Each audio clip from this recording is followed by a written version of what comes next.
आखिर क्या कारण और उद्देश्य है कि हिमाचल के हितों की रक्षा करने वाली धारा 118 को तहस नहस किया जा रहा है? क्या अब सरलीकरण के नाम पर हिमाचल ऑन सेल का बोर्ड लगाने की तैयारी हो रही है? प्रदेश के प्रथम मुख्यमंत्री डॉक्टर यशवंत सिंह परमार जी ने हिमाचल की अस्मिता की रक्षा के लिए काश्तकारी एवं भूमि सुधार अधिनियम की धारा 118 लागू की थी, ताकि बाहरी लोग यहाँ की कृषि भूमि पर कब्जा ना कर सकें, ताकि इस देवभूमि का भूगोल और जनसंख्या संतुलन सुरक्षित रहे।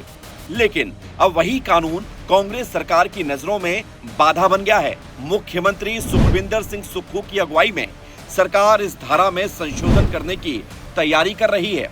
इसे ईज ऑफ डूइंग बिजनेस के नाम पर ईज ऑफ सेलिंग हिमाचल का कांग्रेस सरकार ने बोर्ड लगा रही है। राजस्व विभाग ने इस संशोधन का प्रस्ताव कैबिनेट के सामने रख दिया है, यानी अब हिमाचल की जमीनों पर भी पूंजीपतियों की नजर जमाने का रास्ता तैयार किया जा रहा है। धारा 118 को सरलीकरण करके एक तीर से कई निशाने साधे गए हैं। सवाल यह है, किसके इशारे पर सरकार हिमाचल की मिट्टी को बेचने का तंत्र तैयार कर रही है? क्या यह बदलाव हिमाचल के लोगों के हित में है? क्या बाहरी वोट बैंक और निवेश के दबाव में ये फैसला लिया गया है? इसके पीछे कांग्रेस की मंशा को समझने के लिए सीएम सुक्खू के इस बयान की गहराई को समझना होगा, जिसमें वो कहते हैं कि हिमाचल प्रदेश हमेशा से गांधी परिवार का ऋणी रहेगा।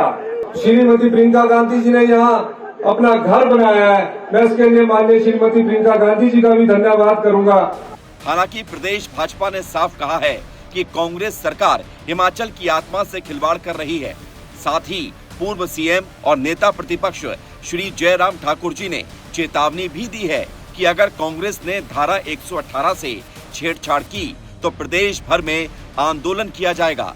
भाजपा का कहना है कि यह सिर्फ एक कानूनी संशोधन नहीं, बल्कि हिमाचलियत पर सीधा हमला है। जो डॉक्टर वाई परमार जी ने 118 सेक्शन को लगा करके ये कानून बनाया, अब आप उसमें भी बदलाव करने जा रहे हैं। क्यों? क्योंकि आपको हिमाचल प्रदेश में बदलाव करना है। बदलाव यानी कि आप हिमाचल प्रदेश को बेचना चाह रहे हैं। और मैं बड़ा स्पष्ट कह रहा हूं, भारतीय जनता पार्टी ऐसी किसी भी मूव का विरोध करेगी, विधानसभा के अंदर भी, विधानसभा के बाहर भी।